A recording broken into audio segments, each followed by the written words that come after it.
शक्ति जिला के मरकाम गोड़ी में रात के समय घर और दुकान में घुसकर सोने चांदी के जेवरात सहित अन्य सामानों की चोरी करने वाले 5 आरोपियों को पुलिस ने गिरफ्तार कर लिया है।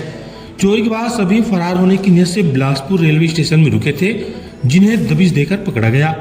इस मामले पर प्रार्थिया सीता देवांगन निवासी मरकाम गोड़ी ने रिपोर्ट दर्ज कराई थी कि 4 नवंबर की शाम 6 बजे वह अपने घर में ताला लगाकर पूरे परिवार सहित मायके अड़भार गई थी। 5 नवंबर की दोपहर लगभग 1:30 बजे वापस लौटी तो घर और दुकान का ताला तोड़कर कोई अज्ञात चोर सोने चांदी की ज्वेलरी, नकदी रकम 1 लाख रुपए और दुकान में रखे सिगरेट, बीड़ी, मिक्सचर, बिस्किट और राशन सामग्री कुल 2.5 लाख रुपए का सामान चोरी हो गया था। मुखबिर से सूचना मिला कि कुछ लोग बिलासपुर रेलवे स्टेशन में रुके हुए हैं और अपने पास सिगरेट, बीड़ी, मिक्सचर, बिस्किट और राशन सामग्री का पैकेट रखे हुए हैं। साथ ही बाहर जाने के लिए ट्रेन का इंतजार कर रहे हैं। तत्काल पुलिस टीम रवाना किया गया। घेराबंदी कर संदिग्ध व्यक्तियों को पकड़ा गया, जिसमें नरेंद्र पटेल, मनोज पटेल निवासी कांदा नारा, देव कुमार सिदार, दीपक यादव, कसेपारा, शक्ति तथा वीर संघर्ष बालक शामिल था। जब पुलिस ने सामान के बारे में पूछताछ किया तो सभी अलग अलग जवाब देने लगे, जिससे मनोवैज्ञानिक तरीके से पूछताछ किया गया तो चोरी करना स्वीकार करते हुए बताए कि सभी आपस में एक दूसरे से पूर्व में जानते हैं और मनोज पटेल प्रार्थिया की दुकान से उधार में सामान लिया था, जिसे प्रार्थिया द्वारा मांगने पर विवाद हुआ था। इसी विवाद का बदला लेने के लिए अपने साथियों के साथ मिलकर चोरी की प्लानिंग किया और घटना को अंजाम भी दिया था।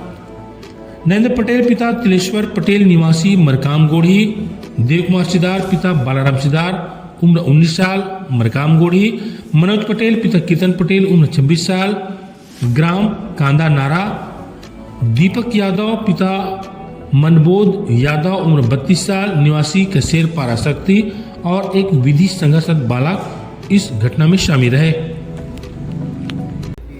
में सुपर बाजार है, अशोक सुपर बाजार, उसमें घुसकर किसी ने चोरी की है। तो संयोग से पुलिस की तत्परता के कारण और एसपी साहब के मार्गदर्शन से कुछ घंटों के भीतर ही चोर हमारे पकड़ में आ गए थे और उनके पास से जितना सामान चोरी गया था वो सब भी पकड़ में आ गया। हम लोग लगातार सभी संस्थानों से, नागरिक इकाइयों से ये अनुरोध करते हैं कि जहाँ जहाँ पर संभव हो सके, संसाधन अगर है तो सीसीटीवी कैमरे लगाए जाएँ। सीसीटीवी कैमरा चोर नहीं पकड़ सकता, लेकिन सहायता कर सकता है बाद में निशान ट्रेस करने के लिए। तो इस चोर ने सीसीटीवी कैमरा उखाड़ लिया था, साथ में उसका डीवीआर भी ले लिया था। तो वो सारा सामान भी हम उसके पास से बरामद करने में सफल रहे और जितना सामान वहाँ से चोरी गया था 100% रिकवरी हमने की है। ये मनोजगढ़ के जी वार्ड 15 के निवासी उन्होंने ये रिपोर्ट लिखाई थी और इसमें एक आरोपी हमारे पकड़ में आया है, अमीन खान। उनसे सारा सामान जब्त किया गया है और इनके भी पिछले रिकॉर्ड तलाशे जा रहे हैं। अगर हमारे जिले में मिलता है या अन्य किसी स्थान पर मिलता है तो इनके विरुद्ध भी और संगत धाराओं में कार्यवाही की जाएगी, ऐसा एसपी साहब का सख्त आदेश है। उम्मीद करता हूँ कि आसपास का सहयोग भी हमको इसी तरह से मिलता रहे और सबकी पुलिस और बेहतर ढंग से अच्छी कार्यवाही एसपी साहब के नेतृत्व भी कर पाएंगे। पकड़ने के बाद सामान बरामद करना, तो हर चोर ये बात मानता है कि अगर उसके पास सामान बरामद नहीं हो तो वो चोर नहीं है।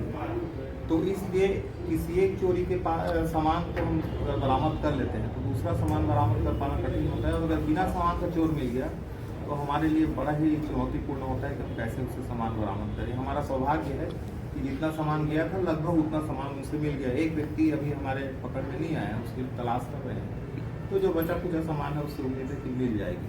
इनसे पूछताछ में किसी से ये बात जाहिर नहीं हुई कि उन्होंने और किसी जगह चोरी की है, तो इसीलिए हम उनके रिकॉर्ड देख रहे हैं कि कहीं और पर कोई नाम आया हुआ होगा तो हम उसमें कार्रवाई करेंगे। इन 2 चोरियों में लोकल इसमें हमको जानकारी है कि क्या घटित